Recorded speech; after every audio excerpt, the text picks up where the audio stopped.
Issue 145. We start out with Shadow staring at Hope through the bushes, too awkward to talk to her, I guess, thinking that they, whoever that is, have been coming there like clockwork the past several weeks, doing the same thing over and over. He was about to talk to her about whatever's going on, when someone in a brown cloak said he was in need of his abilities, and narration explains that in his desire to confront the creature, he had carelessly overlooked the possibility that he might draw innocents into the line of fire. Shadow then gets tripped and snagged by the ankle by a rope from the person in front of Hope. He says that he knows he's in front of an enemy now, and is surrounded by blue light, and then he and Hope get warped to a metal building. I didn't recognize that light as warping light at first because it was blue instead of green. I thought Shadow was charging up a chaos attack, which he should have used instead of simply fighting with his fists. Shadow then gets somehow defeated in the fight when he should have mopped the floor with him, and is thrown in a chamber, but not a one of warm nutrients like Gerald had made him in. Oh, it's Locke. If it was Locke, then why didn't he just reveal himself to him under the cloak immediately? He tells Shadow that he may be the key to helping him find his family again, a family that everyone believes to be dead. Hope then tells him to let him go, thinking he means some harm because he won't let him go. Locke explains that apparently the teleport field didn't dissolve fast enough, getting her warped here. And then Locke immediately proceeds to warp her back home right away because she's not safe, except no, he doesn't do that.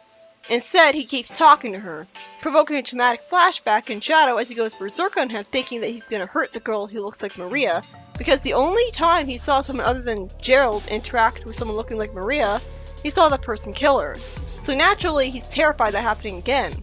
Maybe this Shadow really does have PTSD. Because the game's Shadow doesn't. While he does remember bad things happening, he's never been afraid or acted in a panic trying to prevent his past experience from happening again at the slightest of reminders. After that interesting turn of events where Shadow proves he lacks the killer instinct, Hope tells Shadow not to hurt him, saying that she thought he was better than that, and that she's more scared of him right now. Shadow then snaps at her that she's not Maria, and says that he doesn't need any friends, jumping through the roof and leaving without helping Locke get back his family. Well, that was inconsiderate, but I understand why he's acting this way. In the second story, it feels like a waste of time as we see Eggman telling someone we can't see about his worst enemies, which involves explaining that Tails is acknowledged to have prodigy-like skills machinery at this point in the comic. Although it happened so gradually and naturally with him being around Avengers helping all the time that it actually came along pretty naturally. Surprisingly, Amy is the fourth worst enemy he mentions to his Shadow swap bots, and he mentions her tarot card deck as a weapon, which only reminds me of how annoying it is that she hasn't been shown to use them at all yet. If she was a psychic, though obviously I don't want to be in the game-breaking learns knowledge psychically like Nicole sense, but in some other more balanced way a psychic, I think that would be the perfect way to make her more useful with special powers of her own instead of just summoning a hammer. Meanwhile, in I suppose a different story, Tails is reading a history book when several hundred miles away out west there's a massive explosion. I'm not really sure what the explosion was all about. And back in Knothole, Sonic's playing a friendly game of darts with Ash, Mina, and Bunny, which causes Ash and Sonic to show a rivalry after Sonic says he was robbed of his dart victory, with the misspelling was somehow. Finally back to Tails from that pointlessness.